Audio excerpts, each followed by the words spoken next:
未だ止むことのない自爆テロ事件。そこにはこんなキーワードが。イスラム系武装勢力が犯行に関与したとの見方を強め、イスラム武装勢力、イスラム過激派組織アルシャバーブが犯行声明を出しています。イスラム過激派、イスラム原理主義組織ハマスが運営するイスラム原理主義。ニュースに出てくるイスラム原理主義、イスラム過激派、イスラム武装勢力、これらの違い分かりますか？実は宗教を知ればこのニュースの謎が見えてきます。この後池上彰徹底解説、イスラム原理主義。続いてはテロに関するニュースです。去年の5月2日、イスラム過激派アルカイダの指導者であるウサマ・ビンラディン容疑者殺害されましたよね。ただ現在もテロは終わっていないということなんです。こちらをご覧ください。イスラム原理主義、イスラム過激派、イスラム武装勢力、こういった言葉がテロのニュースの時にしばしば皆さん耳にされるかと思うんですが、この違い分かりますか？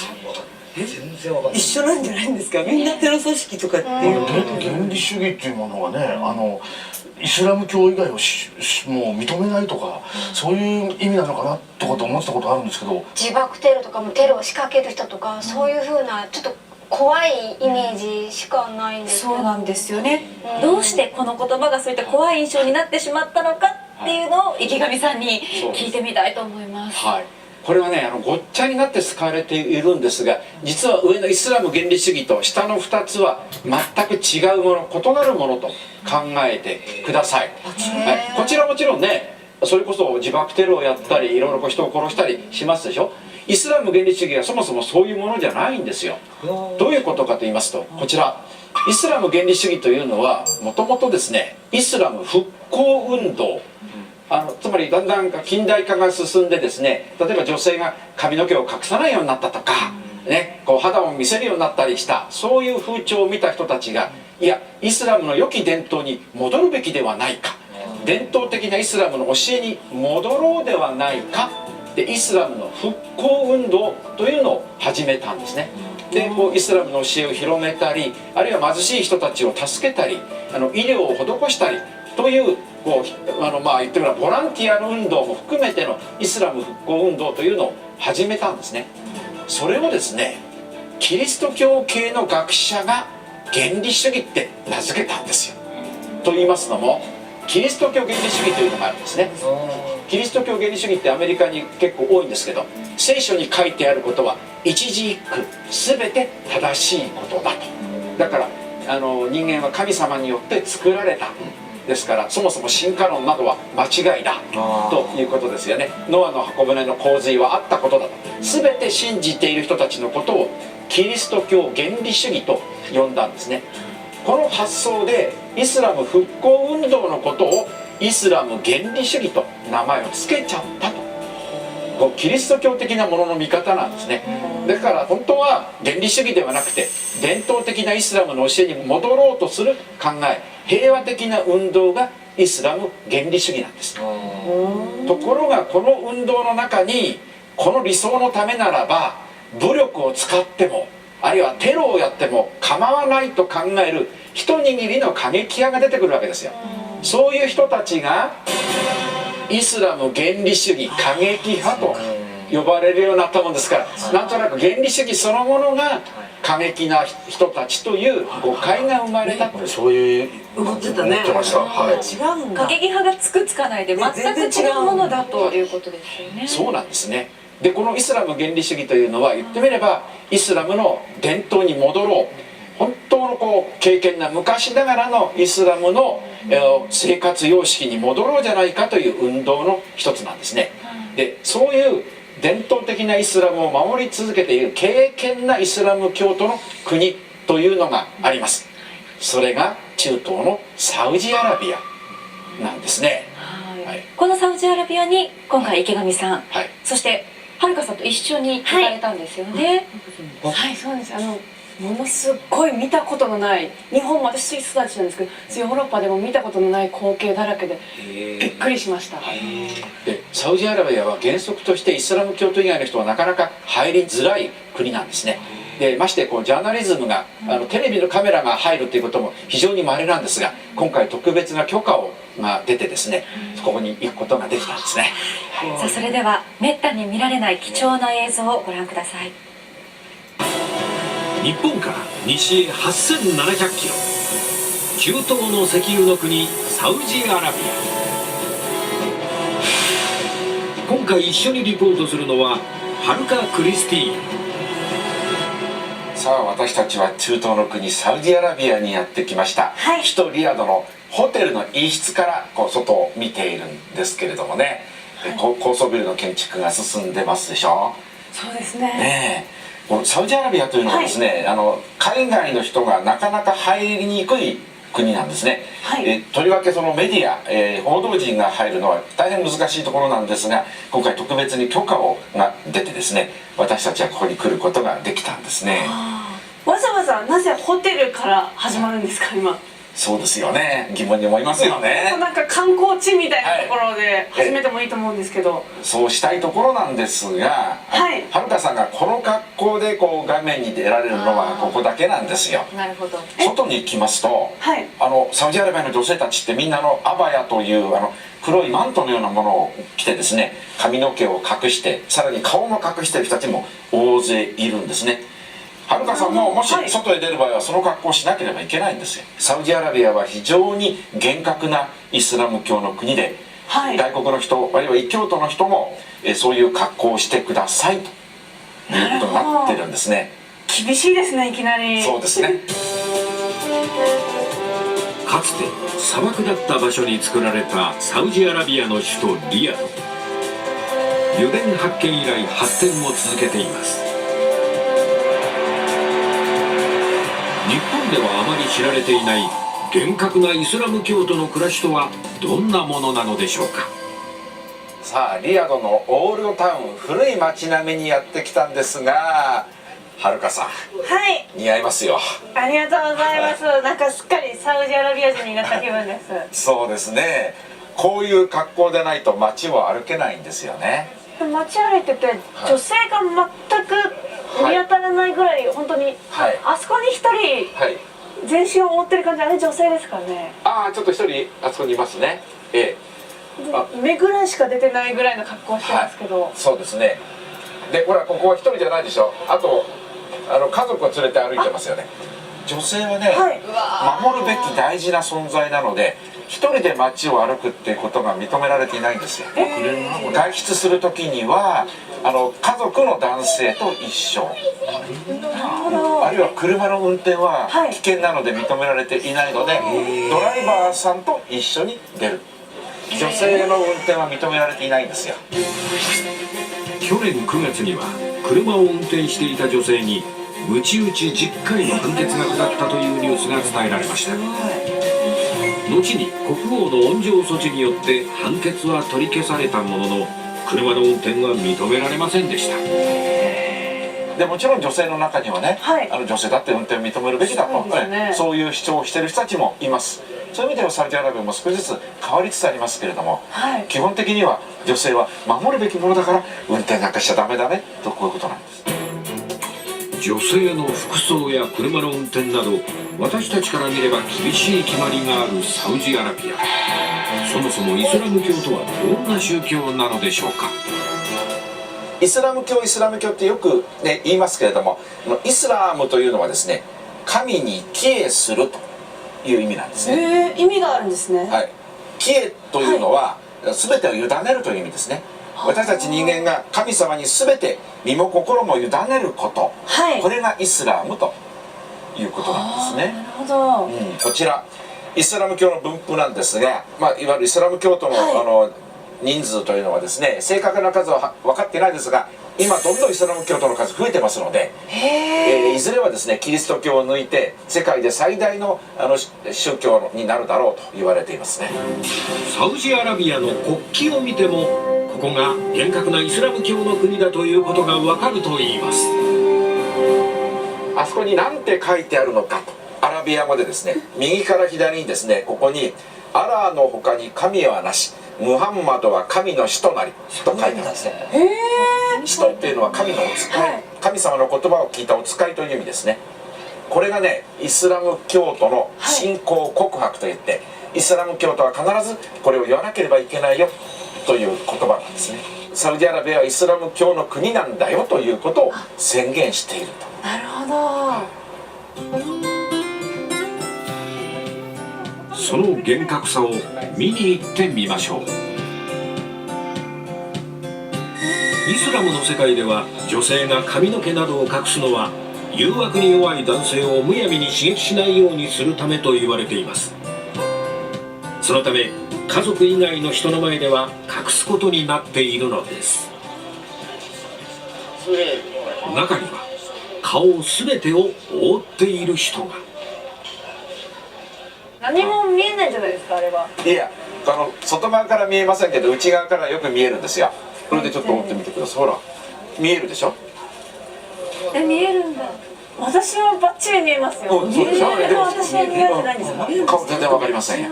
すごい。普通に歩けますよ、このまんま。そうでしょ。ただこのまま誰だかわかんないので撮ってもいいですかね。まあいいんですけど、つまりサウジの女性はよくそういう格好をしてるのは、そうしてると中からちゃんと見えるんですよ。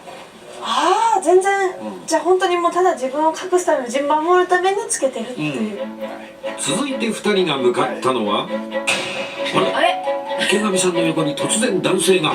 しかも2人の手元にご注目。池上さんなんとぎゅっと手を握っています。実はこの方、私たち取材班の撮影に立ち会っているサウジアラビアのお役人。ラブじゃないですか。ラブじゃないですか。男としてをつなぐのがごく普通ですから。はい。変な意味はないんですよ。本当に変な意味で。これ、アラブの男性の親愛の証なんです。あ、聞こえます？なんかちょっとこれ。なんか叫んでる人の声みたいなのが。これがアザーンと言ってですね。はい。ほら、お祈りの時間ですよとみんなに呼びかけてるんです。で、こうやってお祈りの時間になりますと、皆さんお祈りに行かなければいけないので店を閉めるんですよ。ほらほら、ほらシャッター閉めたでしょ。お祈りの時間には店を閉めなければいけないんですよ。1日に5回お祈りの時間がありますから、今日これは4回目のお祈りの時間ですね。毎回お店を閉めるんですか。はい。これ閉めて皆さんはどうするんですか。この近くのモスクにお祈りに行くんです。この声はどこからするんですか。ここ例えばあそこにモスクがありますでしょ。はい。あそこにスピーカーがあるでしょ。本当だ、スピーカーがいっぱいついてますね。あそこから流れてます。1日5回のお祈りの時間には街中のモスクからこのアザーンが流れるのです。商店街だけでなく、お祈りの時間はスーパーマーケットも営業を一旦ストップします。ここ24時間営業のスーパーマーケットなんですけど、はい。ほら今お祈りの時間になっちゃったもんだから、はい。お客さんがみんないなくなったでしょ。誰もいないですね。で、ほらここテレビ売り場でしょ。はい。テレビの画面見てください。全部同じのが流れてますけど、これはこれメッカのカーバ神殿の今の生中継の映像ですね。イスラム教の聖地のメッカですね。はい。このメッカというのはもともとムハンマドが神様の声を聞いた場所です。はい。イスラム教が始まった場所あ、なるほど。なんですね。はい。そしてそこにはこれカーバ神殿という神殿がありまして、毎年大勢の信者がここに巡礼にやってくるんですね。イスラム教のもう一つの聖地メディナのモスクからも生中継されます。お祈りの時間は国内のテレビ局は全てその様子を映し出すことになっているのです。イスラム教の礼拝堂モスクはどんなところなのでしょうか。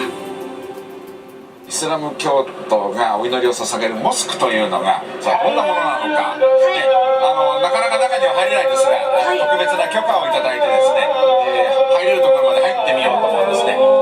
お祈りの時間になると続々と信者が集まってきます。男性の池上さんだけ特別に中に入ることが許されました。では靴を脱いで中に入ってみましょう。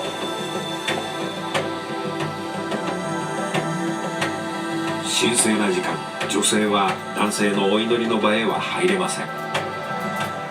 いよいよお祈りが始まりました。イマームと言われるイスラムについての非常に詳しい人が信者みんなを先導するんですね。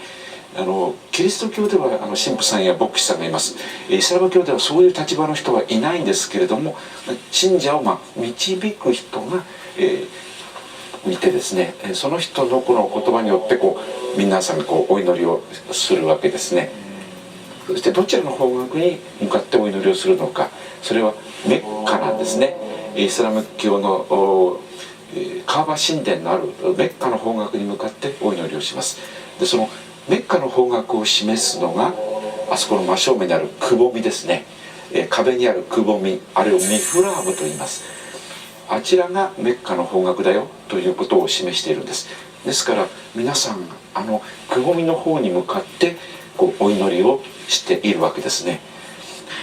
ここでお祈りが終わった後、はるかさんもモスクの中に入ることが許されました。入れた。お寺に入った時と同じ気持ちでなんか神聖な気持ちになりますね。なりますよね。1日5回のお祈りを欠かさない敬虔なイスラム教徒。しかしなぜ自爆テロを起こす人がいるのでしょう。実は自爆テロを意味すると思われているジハードという言葉、そこに大きな誤解が。ジハードってね、聖戦、聖なる戦いって日本語だと訳されるんですよ。よくイスラムの過激派が例えばテロを起こしたりするときにこれをジハードだと、ジハード団なんて名乗ってる連中がいるんですね。なんかね、イスラムの人たちってジハードというなんか聖戦、怖い戦いをするというふうに思ってる日本人多いんですけど、もともとジハードというのはイスラムの教えを守るための努力という意味なんですね。なるほど。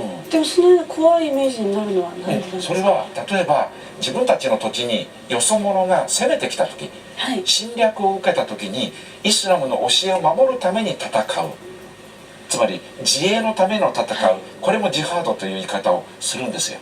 外国の軍隊が攻めてきた時にそれを守るための戦いに立ち上がれ、ジハードに立ち上がれっていう言い方するもんですから、なんか戦争をすることがジハードだっていう誤解が広がっていったんですが、本当は自分のこの宗教を守るっていう、そういう意味なんですね。そうですね。だから教えに忠実であろう、例えばこういう今日はねなんかサボりたいなっていう思いがあってもモスクに行ってお祈りをしようと一生懸命努力をすること、自分なりに努力をすること、これもジハードなんです。じゃあすごい身近なものなんですね。身近なものからそもそもジハードというのはあるんですね。例えば、自爆テロなんてあるでしょ。自分は自殺するってことは絶対許されないことなんですよ。人間の命というのは神様が作って与えられた命ですから、それを勝手にね自殺するってことは絶対許されないことなんですよ。ですから、自爆テロっていうのはね、自分たちはこれで聖なる戦いで死んだんだって思ってるわけですが、そうではなくてそれは自殺したってことになれば地獄に落ちることになるわけですよ。だから自爆テロをする人たちをイスラム教徒がみんな認めてるっていうわけではないんですよ。自爆テロは敬虔なイスラム教徒からすれば信じられない行為だと言います。さらに日本とは全く違うサウジアラビアの生活を見てみましょう。まずはスーパーマーケット。サウジアラビアはね、当然日本と違うことがいろいろありますよね。例えば時間もほら見てください、25時間営業1日は25時間。いや1日24時間ですよね。普通25時間なわけがないですよ。それはシャレなんですね。24時間営業じゃなくてもっと頑張りますよという意味の。2人は食料品売り場へ。スラム教で食べてはいけないものっていうのはご存知ですよね。それはあれですね、豚肉。はいはいそうですよね。なぜ豚肉を食べてはいけないのか。はい。なぜ？はい、それは神様からの言葉、コーランにそう書いてあるからなんです。はい、コーランのね第2章にですね、はい、彼があなた方にこの、まあ、神様ですね、神様があなた方に食べることを、禁じられるものは死肉、死んだ肉、つまり見た時にもう死んでいる動物の肉、どんな病気で死んでるか分かんないでしょ、だからそんなもの食べたら病気になるかもしれないですよね。それから血、そして豚肉、それからアッラ以外の名で備えられたもの、だから他の神様に備えられたものなんてのは食べちゃダメですよと。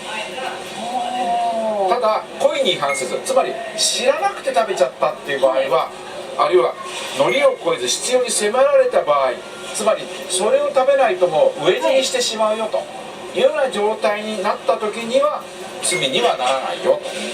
アッラは寛容にして慈悲深い方であられると書いてあるわけですね。でも分かってたら食べちゃいけないよ、というわけで、このスーパーマーケットには当然のことながら豚肉は売られていないというわけなんですが、さあじゃあどんなものが売られているのか、はいそこの肉売り場見てみましょうか。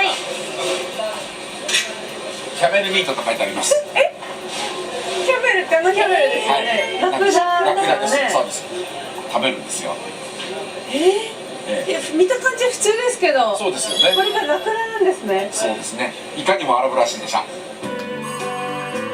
ラクダはサウジアラビアでは食用として一般的なお肉。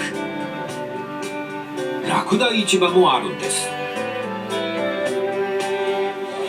これハンバーガーなんですけどね、これ見てください。ハラルって書いてあるでしょ。何ですかこれは？ハラルっていうのは、例えば牛を、牛肉にするときにアッラの神様の名前を唱えながら決められた作法でこれを肉にするやり方があるんですよ。そのやり方の通りに作られた肉ですよ。だから安心して食べていいですよ。これはハラルと言います。池上さん、はいでもソーセージ普通に売ってますよ。売ってますね。ソーセージってやっぱ豚肉じゃないですか。私たちはそう思うでしょう、じゃあこれ見ましょうか。ほらチキンフランクス、フランクフルトソーセージ風ですけど、チキンですね。飲んではいけないものもありますよね。飲んではいけないもの。はい。あれですね、アルコール。コーランの中にお酒が飲んではいけないと書いてあるので、お酒は当然売ってないわけですよね。ジュースがあるんですが、ほらこれ見てくださいよ。でーんと目の前にお酒のコーナーがあるじゃないですか。はい。ね、これみんなどう見てもビールですよね。ビールそのものがもうこんなに堂々と置いてあって大丈夫なんですか？見てください。これだからノンアルコールビールです。なるほど。お酒でも。お酒じゃないんです。アルコールが 0% ですから、ゼロですから。なぜイスラム教ではお酒を飲めないのか。お酒を飲んで酔っ払っちゃうと神様のことを忘れがちになる。それじゃいけないよと。お酒飲んで忘れたりしちゃいけないっていう。そう。そしてコーランの中に、良い行いをしていればね、やがて天国に行けると。で天国にはではいくらでも美味しいお酒が飲めると書いてあります。はい。続いて DVD ショップに入っていくと、ほらこれ見て。はい。あれ？ほらこれラブシーンでしょ。はい。ほらシールが貼ってありますよ。これ見せちゃいけないんでしょ。これテープで隠してるんですか？そうですね。ほらこちらは、それからほらここはほら、女性の水着姿がほら塗って隠してます。あそこらここほら女性が肌が見えてるところを全部隠してますね。ペンでこれ塗ってる。そうそうほら、これなんだと思います？これはなんでこう特に隠してるでしょう。花は出てないですもんね。ねえ、十字架が隠れてる。他の宗教のものはダメってことですか？そうですね。キリスト教の十字はダメっていうのはこれでわかりました。いや厳しいですね、思った以上に。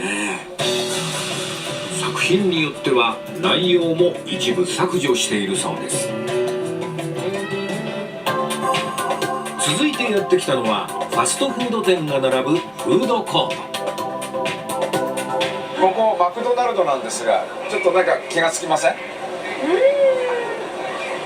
あれなんか、はい真ん中で割れてますよね。分かれてますね。こっち側は、レディースセクション、はい、そして右側は、メンセクション。はい、男性と女性分かれてるんですよ。これ普通に一緒にこうやって来れないんですか？じゃないんですね。この壁ははい仕切りなんですね。仕切りです。男性と女性は別々にと。初めて見ました。こんなど真ん中に看板が、みんなこう男性と女性に分かれてるでしょ。これがサウジアラビアなんですよ。びっくりです。普通のレストランはどうなのか行ってみましょう。はい。ここはレストランが並ぶリヤドの繁華街。通りに面したレストランを覗いてみると、お客さんは男性ばかり。実はここシングルセクションといって男性専用のスペース。女性の入り口は店の横にあるんです。ここはファミリーセクション、家族連れや女性が利用できるスペースになります。中が見えない。見えませんね。はい。すごいカーテンで覆われてる。ですから、サウジアラビアの人は結婚しているわけでもない、家族でもない男女が一緒にレストランで食事ということはできないんですね。外国人の男女はこのスペースを利用して一緒に食事をすることができます。こうやってね、こう周りを見てると、やっぱり家族でテーブルを囲んでますでしょ。多いですね。あちらは外国人の女性ですがね。で手前はね、きちんと守ってますね。もう、外とまるっきり同じ格好で。あれで食事するわけですから器用ですよね。そうですよね。こう布の下から食べるってことですか。やっぱりこういう食事で賑やかなところはどこの国も変わらないでしょ。いや全然なんかもっとなんか静かな感じかと思ったら、すごい楽しげで安心しました。なんか例えば学生同士でこう男女混合でご飯食べたりとかしたい年頃ですけど、そういうのってそういうことはできないんですね。基本は宮ですから。決して男性に素顔を見せない女性たち。家の中ではどんな暮らしをしているんでしょうか。驚かないでくださいね。これがごく普通の家ですから。普通の家庭。ごく普通の家のサイズです。お邪魔させていただくのはアブ・ホデアルさんのお宅。こ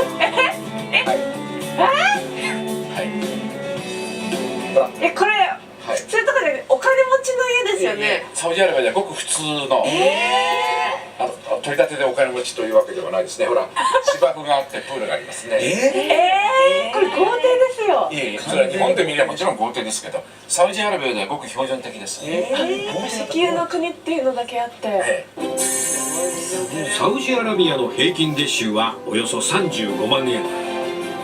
石油の国にしては少なくも感じますが、税金がなく公立の病院学校はお金がかかりません。さらに2世帯3世帯で暮らすことが多いので家も大きいのです。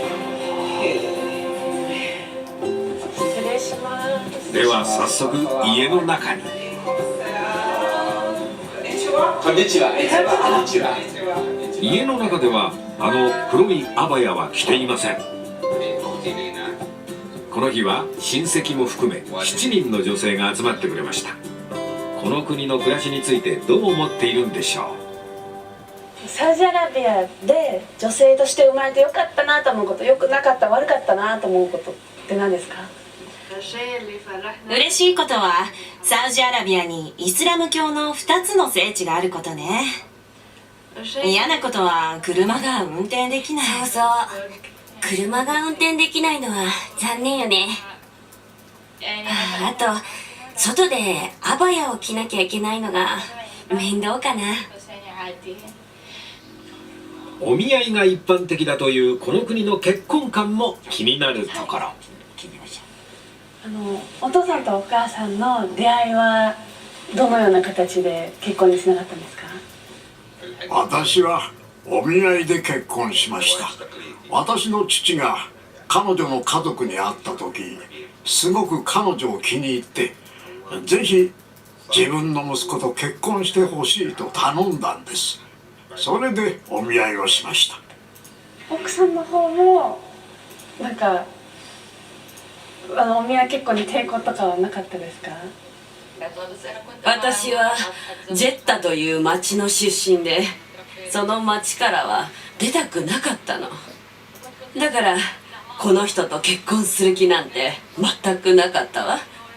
でも家族がいい人だからって勧めるので会うことにしたの。きっと神様が彼と一緒になった方がいいというのならずっと一緒にいられるし、そうでなければ自然と別れることになるんだろうと思って一緒になったのよ。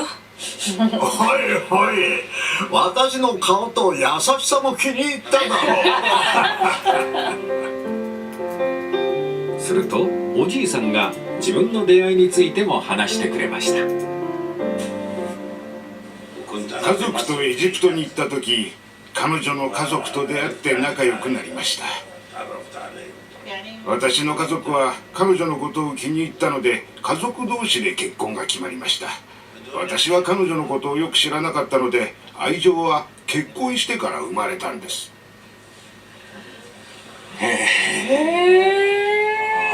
ほとんど話したこともないような人とじゃあ結婚するってことなんですよね。まあそうですね。この若い女性たちに、要するに自分たちもその親と同じように見合いで結婚するのか、自分は好きな人を自分で見つけて結婚したいのか、どうでしょうかね。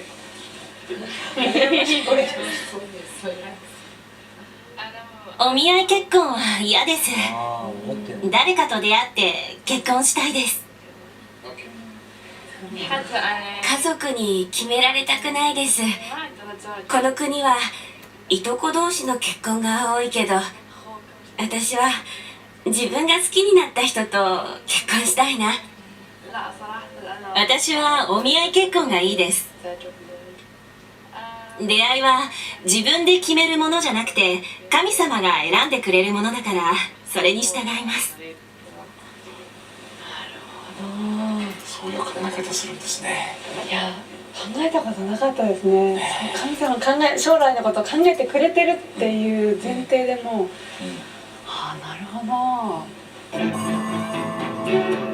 リヤド市内で最も高いビル、キングダムセンター。ここにはね、男性が入れないところがあるんですよ。だから女性だけの場所ってことですか？そうなんです。だから私もこう見られないので、ぜひはるかさん入ってリポートしてください。はい、いや楽しみ。レディースキングダム、女性の王国と書いてあります。ここにはレディースオンリーって書いてありますね。この上の階、女性専用階なんですよ。はい。じゃあ、行けるんですね、私は。ぜひ行って。はい、ほら。はい。じゃあ、いってらっしゃい。行ってきます。いってらっしゃい。普段全身のほとんどを隠している女性たち。女性だけになるとどうなるんでしょうか。というわけで、はるかさんは女性専用フロアに行ってしまいました。ここですね。なるほど。はい、ここが女性専用フロアですね。が、すりガラスになっていてですね、わかんないですね。なんとなく見えるようでいて見えない。不思議な空間ですね。手振ってますね。見えます見えます。はい。あそこでかろうじて。夜のショッピングセンター、今もうそろそろ夜9時になるんですけれども、こうやって見ますと女性が大勢買い物してるんですよね。サウジアラビアと言いますと、外から見るとこの男尊女卑で女性が非常にこう抑圧されているような、そんな印象を受けたりするんですが、実際にここへ来るとですね、女性たち相当な自由があるなと、かなりこう自由気ままにこう暮らすということもできるなと、そんな風に見えますね。帰ってきました。はい、行ってきました。どうでしたか？いや、すごかったです。想像以上にみんな顔を出して、その辺にオープンカフェとかいっぱいあるんですけど、お茶をしてるんですよ。普段隠してますけど、すごいおしゃれなんですよ。あとはもう派手な衣装がいっぱい。やっぱりそうなんだ。こんな胸元が入ってるような衣装が。胸元は入るんです。はるかさんによればヘアサロンなどもあり、顔を出した女性たちが楽しんでいたそうです。思った以上に、もしかしたら日本に負けないぐらいおしゃれですね。なるほどね。イスラム社会を知る上で重要な人物がいます。イスラム法学者でムフティと呼ばれるイスラム教徒の相談役です。ムハンマド・アル・アリフィさんはテレビにも出演する人気のムフティです。イスラム法というのは神の言葉を書いたコーランなどにのっとってどのように信者が行動すべきかということ、そういうルールのことをイスラム法というんですね。それについて大変詳しい方で、テレビで視聴者のさまざまな疑問に答えてらっしゃる大変人気のムフティさんです。この方に今からそのサウジアラビアの宗教についてお話を伺おうと思います。アッサラムアライクム。サウジアラビアというのは外から来るとですね、とっても厳格にイスラム教を守っているという印象があるんですが、どうしてなんでしょうか。サウジアラビアは最後の預言者ムハンマドが生まれた場所で、神様が選ばれた土地なんです。そして2つの聖地メッカとメディナがあり、世界中から多くのイスラム教信者が巡礼に来ます。だから我々はイスラムの代表にならなくてはいけないんです。イスラム教の国はサウジアラビアだけではありませんが、この国が中心となって正しい教えを守る必要があるんです。2001年9月のアメリカの同時多発テロ以降、イスラム教って怖い宗教だなとそういうイメージを持ってる人が結構いるんですよね。それについてはどう思いますか。イスラム教には神が与えたたくさんのルールがあります。でもそれは人間にとって当たり前のことばかりです。むやみに人を殺していいなんてことはなく、殺人は絶対に許されないことなのです。だからあの犯人はイスラム教徒ではないんです。つまり正しいイスラム教徒であれば同時多発テロなんてことは絶対に考えません。そもそも彼らはイスラム教徒ではないんです。イスラム教って一言で言うとどういう宗教なんでしょうか。世の中のために良いことをすれば神様はお喜びになります。私たちはそれを続け、死んだ後神様のもとに会いに行き、そこでパラダイスを与えてもらうんです。村上さん、女性は働けないんですか。そんなことないです。サウジアラビアでも結構働いてますよ。そうあの学校で働いてるんですか。そうです。女性の権利っていうのは変わってきている、これがね、ようやく変わりつつあるんですね。ちょっとこちら見てください。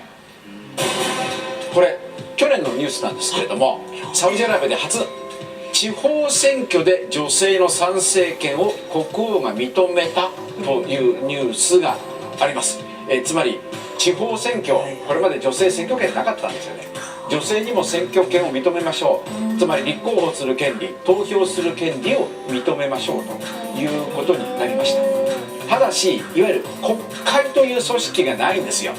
実はですね、これ諮問評議会って言って、それぞれの各界の代表者が王様から何かどうしたらいいかねって相談を受けた時に、こうしたらどうでしょうかとアドバイスをする機関というのがあるだけで、いわゆる国民がみんなで選挙をして国会議員を選ぶって仕組みはないんですね。議会はないんですか。議会がないんですね。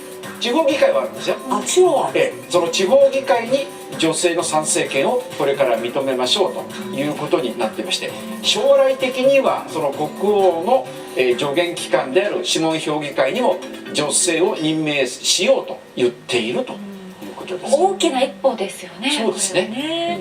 変わりつつあるということになりますね。